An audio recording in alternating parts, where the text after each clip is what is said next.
Welcome to the Successful Nonprofits Podcast. I'm your host, Dolph Goldenberg. Online fundraising is essential to nonprofit survival now more than ever. So I'm going to get straight to today's guest, Brady Josephson, who is a fellow charity nerd. And I'm not throwing stones because I'm a charity nerd, and I've actually watched YouTube videos where he has called himself a charity nerd as well. So not throwing any stones. Brady specializes in digital marketing and fundraising and is a blogger, writer, speaker, professor, entrepreneur, and he's also a podcast host. He has been featured in the Chronicle of Philanthropy, the Huffington Post, and NPR. These days, you can find Brady at Next After, where he is the managing director. And Next After strives to help nonprofits understand why their donors give and then help them use that information to increase their fundraising potential. Brady performs that research, develops evidence-based resources, and provides data-driven training to help his clients raise more money online. So please join me in welcoming Brady to the podcast. Hey, Brady, welcome. How are you doing today? Thanks so much for having me. And I should say in that introduction, I only do a little bit of that. I don't do all of those things. I'm involved, but it makes me sound like I'm doing a lot more things than I actually do. So just want to make that clear. Well, I will say that when we check out your website, I can clearly tell there's a lot of other people that are involved in Next After, but I also get that you're kind of the driving force behind it. So in one way or another, you're kind of doing it. I was kind of hoping for the launch point of our conversation today, you could maybe share a little bit about the common reasons that you find donors are giving. Yeah, you bet. So that's the fundamental mission, right? Is for us to decode why people give. And I think fundamentally, we in the nonprofit space, if you look back over the past, 20, 30 years, we haven't done a great job of actually understanding about why donors give. This is why donor retention rates have been low. This is why the number of people giving, both in my native Canada as well as the US, where we do the majority of our work, are declining. And we think it's a fundamental reason that we haven't really uncovered why people give. So that's really what our research and testing is trying to figure out. Because if you can unlock the biggest question that we all face is why does someone actually give, then you can unlock or unleash the greatest amount of generosity. So it's this bit of a challenge because a lot of people come to us saying, how do we improve our emails and how do you, optimize our donation pages? And there's absolutely tons of room and opportunity to do that. But the biggest thing that moves the needle is what we call the value proposition, or how you answer this one question in the mind of the donors. Why should I give to you as opposed to another organization or not at all?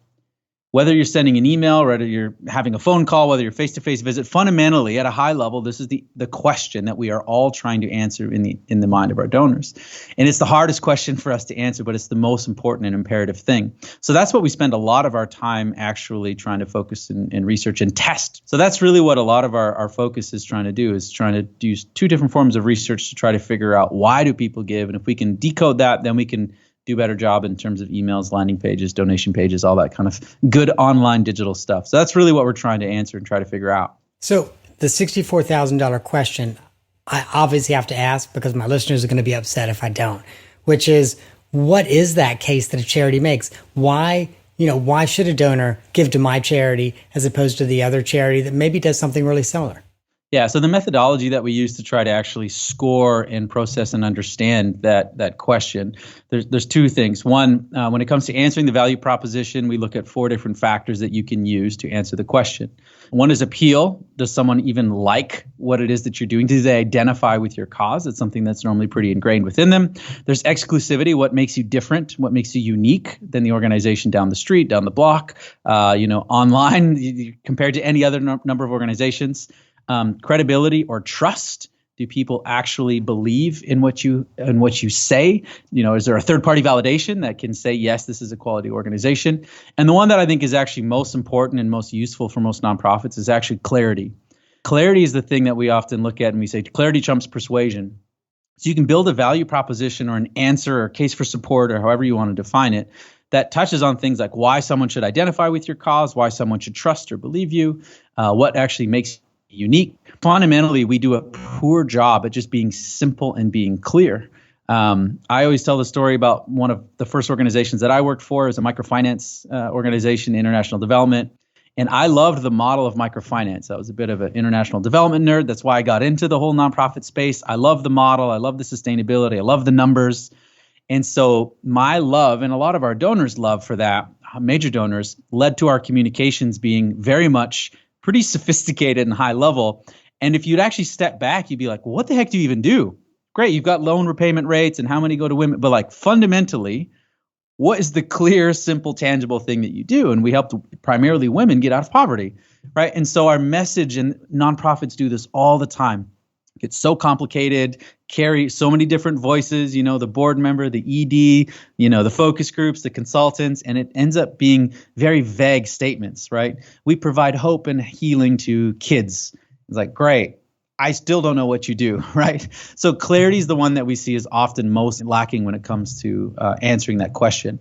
So that's like one framework for people to look at. And so we'll actually run research projects where we'll contact a nonprofit by phone, social media, through their website, and email them and actually ask this question. Say my partner and I were looking to make a gift. We're looking at supporting you. We're just wondering, why should we support you today? We catalog and classify the different responses. Did they get back to us at all? Which a lot of organizations don't. And then how does that answer change across channels? And it's absolutely fascinating to see different people within the organization answer the question differently. And generally speaking, again, how unprepared or how weak the answer to that question of why I should give to you today as opposed to another organization or not at all actually is across the board. It's pretty surprising because that's the biggest question, and that's the thing that we all need to be answering. So that's one of the two frameworks. I can talk about the other framework, but that's one of the ways that we go about answering that question or look at answering that question. Before we get to that second framework, we've really got to drill down and unpack this just a little bit. You said a lot of charities don't even return your call. If you were to give me a ballpark, what percentage are we talking? 33%-ish. A third. Wow. And have you pulled their 990s? Are they small? Are they large? Are they across the entire spectrum? What's the deal? Yeah, the majority of our research is focused on slightly larger organizations. That's who we typically serve. So the median revenues is about $100 million for nonprofits in our study. I've been doing these studies for 2.5 years, and it's pretty consistent that we can't complete donations to about 20% of organizations. A form is broken. Something's impossible to find. It's just not loading or refreshing at that time of day. But there's about a 15 to 20% of leakage that we can't complete donations to at any given point, which is absolutely crazy. And then for a research study we did last year where we signed up for email and made a donation to the same organization, two separate emails personas, but at the exact same time, we were only able to get an email back to both personas from 48% of organizations.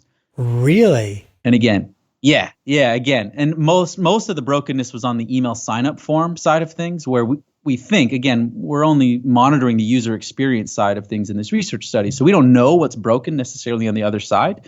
Could be a broken form, could be a broken process, could be a broken integration between two tools. We don't know what's going on. We just know that we said, please send me your emails, and we did not get them, right? And so part of the good thing, or one of the interesting things about that research is actually saying, we can spend time talking on podcasts or doing conferences about AI and predictive giving behavior, and there's some really cool stuff. But at the same time, we can't even make a donation to 20% of nonprofits, and we can't even get email communication that we said, please email me by making a donation in email less than 50% of the time. Or when we say, why should we give to you? Less than a third of organizations aren't getting back to us. So that's table stakes, very, very simple stuff that is not being done. And we have get that stuff done first. Otherwise, AI means nothing, right? So it's one of the kind of byproducts of our research that initially we weren't, seeking that out. It just kept slapping us in the face every time we kept doing these research studies. So anyways, it's about a third of organizations did not reach back out. And then you said a significant portion of those that did reach back out could not really easily and concisely explain why you should give to them. Can you categorize those in any way, the way you were kind of able to for those that did not reach back out? Yeah. And again, I think we would score them on those 4 different factors of appeal. Most score higher on appeal. It's generally easy to say, why should you care about kids or animals or civil rights or whatever it is that you're working in? That's generally the easiest part. Organizations will score a little bit higher on appeal. Credibility, some organizations don't do at all. right? Why should I give to you? Well, because we help kids. Okay, but why should I trust you? There's a lot of organizations that help kids. So even saying, we've been doing this since 1963, we're, a gold member of GuideStar and, Charity Navigator, and that's a whole different discussion whether they'll are really valid or not, but they are trust indicators, right? So whether you're using something like that, few organizations add in credibility. Exclusivity, like what really makes you unique, a lot of organizations really struggle with, right? Because there's a lot of very similar type organizations. But even one of the things that we say is, if you're the Denver Rescue Mission, one of the things that makes you exclusive is that you work in Denver. So in your answer, talk about Denver. It's such an obvious thing, but people will actually remove things like location or the population that you serve. Kids, what age group of kids? Is it high school kids? Is it junior high kids? Is it elementary kids? Is it preschool? Is it a particular area? Is it a particular set of income? Or, you know what I mean? Just that extra level of specificity or clarity or tangibility is the thing that's most often lacking. And then what's so damaging about that is tangibility is one of the main things that actually helps people, the average person, give. There's a clear link between tangibility and generosity. And so when nonprofits are lacking tangibility or clarity, it's not just confusing to us as researchers and donors, it's actually hurting the likelihood that someone is giving to their organization. So part of what I think are you saying is really nonprofits have to niche down to their donors. And so, for example, if you're that Denver nonprofit and you don't want to say, oh, well, we're Denver, we're exclusively Denver, because you think, well, there's 300 million people in America and we're going to exclude, well, I don't know how many millions of people live in Denver. We're going to exclude 300 million and only have 2 million left. So they're not niching down to their donors, it sounds like. Yeah, that's exactly it. And what's tough is one of the things working with nonprofits, as I'm sure you know, is it's filled with so many optimists, right? If you're not optimistic, why would you go work for a nonprofit? Because our causes, our missions are so difficult, so complex. Like you have to be an optimistic person. But unfortunately, that also bleeds into the fundraising discussion, right? Of like, who's our donor? Everyone can be our donor, I was actually doing consulting work with a chiropractic association up in Vancouver. And we were going through this branding process that who's your donor? And they said, anyone with a spine. I said, well, that's not super useful for us when it comes to targeting, Facebook doesn't have a do you have a spine button, but that's often the sentiment. And the thing that's, that we try to get to is like, if you're in Denver and you talk specifically about, Denver Rescue, then that's who your ideal donor is. And in that question, we really talk about ideal donor. Doesn't mean you can't get donors from Santa Fe, New Mexico or whatever. Like your ideal donor is someone who cares about Denver. So talk about Denver. And it's just, again, it's a simple thing. It's communication. It's a branding thing. But I think that optimist side in a lot of nonprofits comes out and it's like, oh, but are we leaving people out? And that's a great, philosophical mindset to be inclusive. But when it comes to actually marketing communications, it's not a benefit. It's a weakness. Yeah, it's interesting. I think perhaps that's something that the nonprofit sector can really learn from the for-profit sector. Because, those of us, like in my consulting practice, is a for-profit company. And those of us that are in the for-profit sector, we really do understand that we can't speak to everybody. And ideally, we know that we're going to turn off some prospective buyers because we want to get our ideal customer, the same way that a nonprofit wants to get its ideal donor. Yeah. And another way to ask that question, actually, and we're doing this process ourselves, it's a great question. It's just like, who are you not for? Because sometimes that's actually even easier, right? Who are you for? It's a big chunk of people, but maybe who are you not for is smaller, but even that can help get you a little bit narrowed in, So again, I think that's one of the challenges is people try to speak to all different types of groups, which is what leads to a lot of vagueness or lack of clarity in what we learn time and time again is that clarity trumps persuasion, specificity is absolutely paramount. And so that's probably the biggest thing that we see is missing from kind of that value proposition answer. Very, very cool. And so as organizations work toward getting that clarity and that uniqueness and improving their value proposition, what can they do to actually improve their online fundraising? Besides, of course, as you said, they got to make sure the link works. And if someone reaches out to them, they got to make sure they reach back. A couple of things. One, again, the message is the most important thing. So that's what we would spend a lot of time testing. So what's cool, again, with digital is the rate of learning is amazing. The cost of learning is so cheap. So you can use something like Usability Hub, throw up a website, throw it out to 100 people for $1 a person and get some feedback and do a 5-second test. Show the website for 5 seconds, take it away and say, what did you remember? What did you think? And just get some sort of external feedback and validation. I'd say that's another thing that, generally speaking, nonprofits, we are actually really, really poor at, is any sort of external rigor. We'll use anecdotal, like a major donor or a board member, or we sent out an email and this one person replied back and said, we email too much, right? And then, put the pause button on the email. We're emailing too much. And it's like, you send emails to 10,000 people and one person said no. Like, this is such an outlier case, right? So we often cater so much to the outliers. And so why we spend so much time focusing on kind of numbers and statistics and is it significant is there needs to be some element of rigor for how we use external data sources. And ideally, it would be actual actions through experimentation and tests because people will say and do different things. But absent that, surveys, focus groups, customer calls, there's this whole element that I think we're generally fairly weak at. And that's one way to help improve messaging. So in terms of improving overall online fundraising, it actually ties into that second framework that I mentioned. So a research firm in Florida is called MEC Labs, and we borrow a lot of their optimization methodology and apply it to the nonprofit space. But they came up with a conversion heuristic, and it's just kind of like a guide of sorts to think about why do people make decisions and take action online.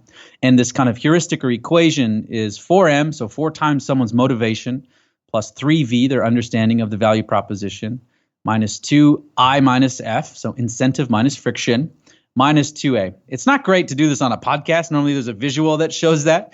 But what's useful about it is someone's innate motivation to give to your cause is by far the most important thing, right? If I don't care about dogs fundamentally, you could have the best dog-focused organization in the world, and it's just not going to appeal to me. Back to this idea of who's your ideal donor, what is their motivation? That's who you need to find because it's really hard to move someone's innate motivation too much. Like that's who the human is. It's so deep-seated, right? Then it's value proposition. Do I understand? So say I am a dog person and I have that motivation. Now do I understand why I should give to your dog charity, right? That's the message side of things. Incentive minus friction. Incentive is things like matching, swag bags, public radio, public media will love their like physical, incentives. It could be a campaign, Giving Tuesday Day. Those are all different forms of kind of incentives that add some urgency or extra reason to give today.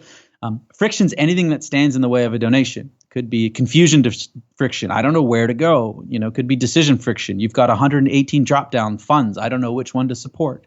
It could just be form friction. Why do you need to know what day I was born for me to make a donation to you? There's all different types of friction that we add to the online giving experience. And then there's anxiety, which is really like, why should I trust you? And is my personal information secure? That's really what they're asking. So when you look at this kind of, again, this isn't all the reasons necessarily, but I think it's a useful framework of thinking, why does someone make a decision online and specifically to give? Motivation, value, incentive, friction, anxiety. And then when we talk about the easiest way to optimize your online giving experience is to basically work back to front. So someone's anxiety, is their information secure? Are you a trustworthy organization? Do you show a lockbox, on the credit card area so they know it's secure? Do you have a trust mark or testimonial, just something that makes them feel secure? Can you then reduce the friction, the number of steps, the number of form fields? Is it possible on a mobile? Can you add a little incentive? These are lower level things, but they're generally easier to fix. And then you get into value proposition, which is one of the hardest things to fix, but it's the most important. So that's where we'll often look to optimize is kind of that equation back to front. And again, it's a bit of a framework for you to kind of think about your online giving experience and where can you improve. And as I think about this, and this is purely anecdotal, which you've already said is a terrible, terrible thing to do. But as I think about this purely anecdotally, I think probably the 2 items that organizations have the most control over are friction and then finding motivated donors. Mm-hmm. Yeah, and what we found is actually really, really varies. So sometimes a lot of the friction is, say, in the donation tool, right? And they'll say, we can't control whether it's 3-step or whether there's a fake confirmation screen. And we'll always say is that tool is a choice. If you're using a crappy donation page, like that's your choice to use that crappy donation tool. So don't put your hand up and say, there's nothing we can do. You can change it. There's nothing stopping you from changing it. Now, cost, time, etc. But this perception of like, we're stuck with this tool is not helpful. So we see a lot of organizations getting hamstrung with the tool that they have. And actually the message, this is another reason why we focus a lot on the message is normally there's, your page, what you put before the donation page or what you put in the email. You control the message. Now, maybe the form and how that email is delivered, that's where tools come into play, but you almost always control what it is that you're saying and to your point, to who. Who are you targeting? Who are you going after? And that's where, again, the tactic side of things is relatively easy. We've learned enough about user behavior and user experience online where we kind of know what works. Where you need to spend most of your time is figuring out who really gets it. How do you find them? And what is the message? That's really the most difficult part. And that's the heart of marketing and fundraising. But so many organizations spend so much time with just figuring out tools and steps that they can't get to the bigger question or the bigger issue, right? So I know our listeners are going to want to know, how do they find those prospects that get it? Yeah, it's a really, really, really good question. I know there's a bunch of different ways that people would answer that. Some people would say doing a lot of qualitative research, donor persona building, customer interviews. I think that's really, really useful. And we're not equipped to do that. We're not the best people to do that. Where we always err is testing and tracking. So we'll build donor lifecycle dashboards and look at things like multi-year donors, recurring donors, lifetime value of donors, and try to figure out where does revenue actually come from, either donor source or when you come online like channel or medium. And then how do you find more of those same people? This is why lookalike audience building on Facebook is so key. You upload your best donors and tell Facebook, say, go find me other people that look like this. And Facebook uses all their creepy data to come back and tell you, here's people that look more like your own donors, right? And that's really where we try to find time in testing, because we found, again, qualitative research can only get you so far. It's useful, but it just gets you a more educated guess. At the end of the day, it's still just guessing. So the more that we can actually track, right? We targeted this type of person or this group of people, and here were the results in terms of their giving. And ideally, it would be more long-term giving, not just who gave, but how much did they give over time.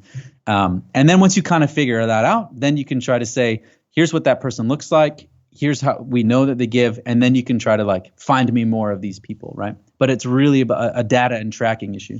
So I think you just offered such a incredible suggestion for some of the organizations out there, because I know literally I cannot count the number of organizations I know that are paying to boost Facebook posts, but they're not uploading some basic demographic data of their top donors and saying to Facebook, go boost it to people who are like this. Instead, they're like, oh, look, we got this boosted and we were, it was seen by 3,000 people. When if you had it seen by the 30 right people or the 300 right people, you might be more excited about it. Yeah, that goes back to a lot of just how we view digital and even metrics to a degree. Reach metrics, or sometimes vanity metrics. How many people visited a site? How many people saw something? Impressions, right? How many people opened an email, or possibly even clicks? A lot of those things can be very misleading. Fundamentally, your job is to get a donation. So did those people actually go through and take an action? Or in the email example, great, half the people opened your email, 0 people donated. Is that really a great email, a great fundraising email? So it's actually thinking about what's the end goal. And then if you start by really tracking and measuring that, then it gets a lot easier. Absent that, then great. 3,000 people saw this post, 4,000 people saw this video, and it sounds cool. But unless you can tie that action into the key action that you want, a conversion, a donation, an email sign up, whatever it might be, then you could very well be measuring the wrong thing. And we see that all the time in our research, where shorter emails, more visual emails, using video and email in particular, all those things typically give you more clicks. But longer emails, no visuals, raw, and just no buttons, no design, kind of these ugly emails end up getting more donations most of the time, not all the time, but very, very often. And so if you're optimizing for clicks, it'll keep pushing you down a certain path. Whereas if you optimize for donations, it actually puts you down a different path. So I think that's another challenge that nonprofits have is it comes back to data and what are we tracking, because you can't optimize that which you can't measure. I had said this to someone else today. I started working just before, barely, but just before email hit the workplace. And so really before there were email solicitations to anybody, because there was really no email other than in the military. And back then, the 4-page letter and the 6-page letter worked so much better than the 2-page letter. And board members and executive directors would be incredulous because they would go, no, a 2-page letter. And you would say, look at the data. Look at the data. The 6-page letter works better. And they'd say, but people aren't going to read that. And you would say, but the people who are going to give, that's who we're writing to.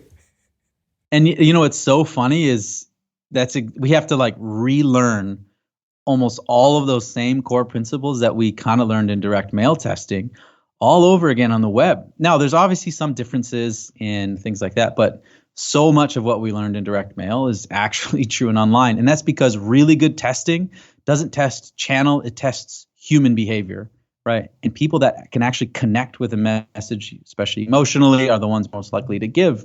So cool, that's short. They clicked it. If there's no strong emotional connection, they're not going to give. You probably need a little bit more time, a little bit more copy, a little bit more message to actually connect someone. And then the same type of thing, right? Like 80% of new donors won't give. And so instead of worrying about that 80% necessarily, why aren't they giving? We need to do a better job at understanding that 20%. Why did they give? Why did they give again? What was it?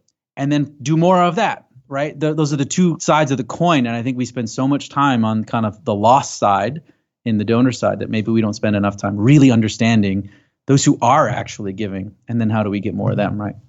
So again, a lot of this comes to like your approach or structure or data or what you actually track and optimize for. I will say, I think that's really actionable information for everyone to think about, to think about those 20% who are continuing to give, figure out how you're going to find more committed donors like that, and not worry so much about the one-time donors where you spend a lot of money and don't make that much. Yeah. Yeah. Very cool. Well, Brady, I have got to stop here because we need to make time for the off the map question.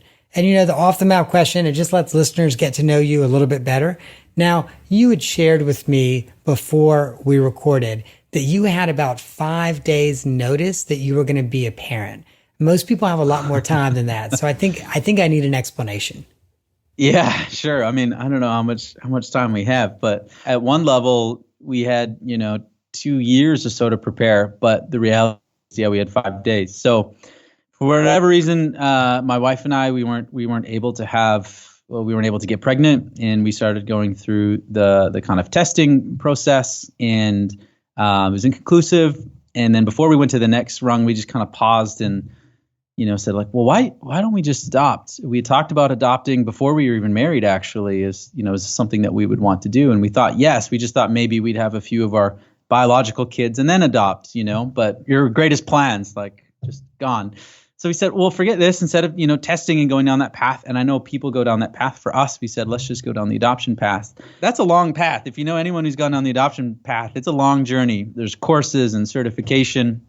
And the irony is we had to like pay money and get certified and go through social workers. Whereas like people who don't adopt, it's just like, they just get knocked up and have a kid. It's so funny, like the hoops we had to jump through compared to the non-hoops that, biological kids and parents don't have to go through. So anyways, we went through this relatively quickly. It took about a year for us to go through the process in terms of being eligible to adopt. And then it's often 9, 12, 18 months. It really varies, how long it takes before you actually get placed with a child. And we were adopting locally in Canada, and we were relatively open in terms of age and gender. And so we had a better chance, but we basically got a call within 2 months, and that's really, really quick. We were driving back from the mountains and kind of in and out of cell reception, so that's very stressful. So like we pulled over, and our agency said, hey, we got a call from this other agency on Vancouver Island, and was like, they need a match quick, and we think you might be matched. Can we share your information with them? And we're like, yes, of course. So that was like Wednesday. They called us back Friday and said the couple had chosen my wife and I. Can you get over to Victoria? And we said, sure. So we came over to Victoria on Sunday, met our son Hendrix. He wasn't our son at the time, but we met our son Hendrix on Monday and took him home on a Wednesday. So within a week, we went from, early 30s, living our great life to income, no kids, to we have an 11-day-old, and just, that's a shocking transition for sure. Yeah, so that's like the short version of the story. And what else is interesting is they tell you in the adoption courses to not, paint the baby room because it could take a long time, and it's kind of heartbreaking, to walk by an empty room that you have prepared. It can be a reminder of what you don't have. And so they tell you, be kind of prepared, but not really. And so luckily we had family and friends in the area who gave us all their, used stuff, and we were able to get things set up pretty quick. But yeah, it was a pretty big life change in a small time period. Really good for you and your wife for adopting. I have a niece that was adopted actually out of the Department of Family and Children's Services. And people who adopt children are saving lives. They really are. And they're building adults and they're building a better world, and just mad respect for you. Mad respect.